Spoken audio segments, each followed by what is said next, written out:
Hello.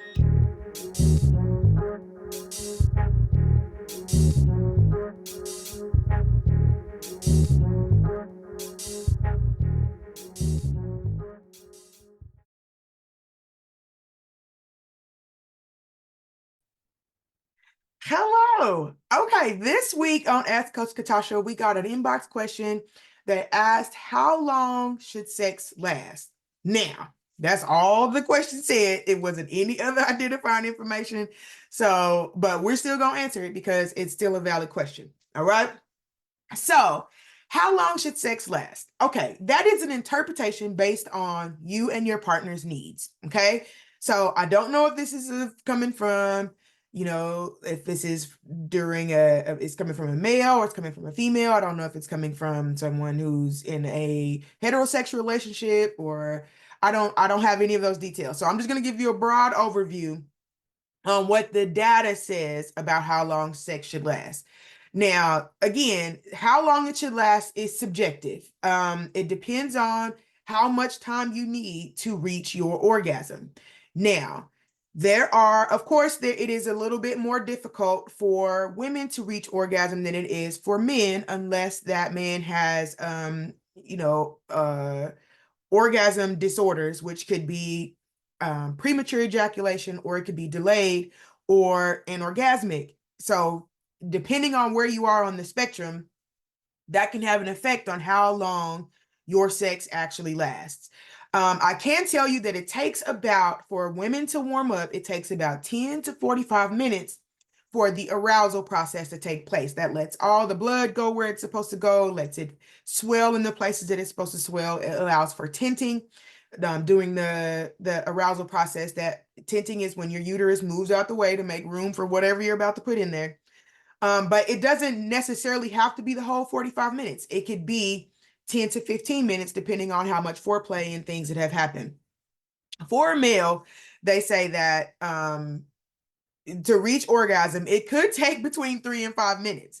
But there are men who have learned how to control it and how to deflect and, not focus on what's happening to delay that orgasm process. So how long it should last, there is not a number. It depends on what the needs of you and your partner. If your partner needs you to last longer until they get there, then you have to hold out until they get there. Now, an easy way to help that process along is to spend more time on the foreplay part, and that gives you a better chance of helping them reach orgasm sooner. The thing about foreplay is that it's not just kissing, it's not just rubbing. You have to do the things that your partner likes to get them to that arousal state. Once you get up to, because there is, steps to the orgasm. It's desire, first wanting to do it, then there's arousal. So once you get to that part, then you can, start working there. And that's the part where the biggest impact can be made. So if you spend more time in that arousal state, you can help to get them to that orgasm state next. And you get to the plateau, which is they get to where they can't go any further and it's about to pop. Then you get to the orgasm, then you get to the resolution. So that arousal state is really important in making sure that your partner is able to reach orgasm. Now, if you are male and you are having issues with getting to your orgasm, or you are ejaculating prematurely, you can also spend more time in the arousal state. You can, there's a couple of things you could do that doesn't require you can wear a condom or two if you need to. You can try different positions. You can use your mental capacity. There are things that you can do to redirect your orgasm, to relay it. There is a process called ejaculation where you can orgasm without actually ejaculating your sperm, because once you ejaculate, that's a wrap.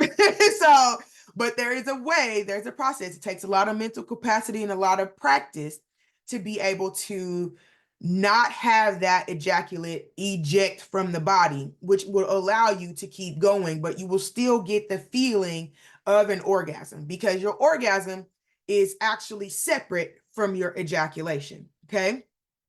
So if you spend a little more time doing that. Or if you want to, if you are male and you're trying to get that orgasm to stretch out longer, you can practice reverse ejaculation or ejaculation. You can also, if you are suffering from delayed ejaculation, that's something you may need to talk to a doctor about, or it may be the same for you.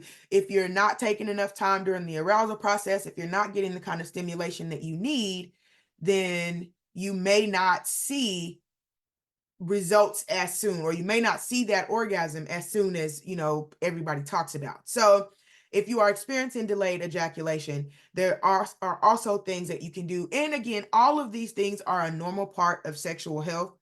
Your body's going to do things one time that it may not do the other time. If you're starting to notice a pattern, that's when you need to start seeking help and seeking treatment if possible. So I hope that answered your question. Again, I didn't have a lot of information. It just said, how long is sex supposed to last?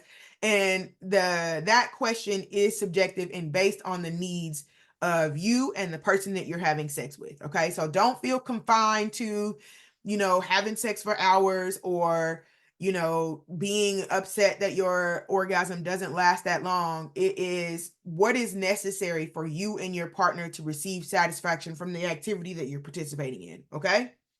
All right. If you have any additional questions, you can actually reach me at Ask Coach Catasha at expressionoverrepression.com or Coach Catasha at expressionoverrepression.com.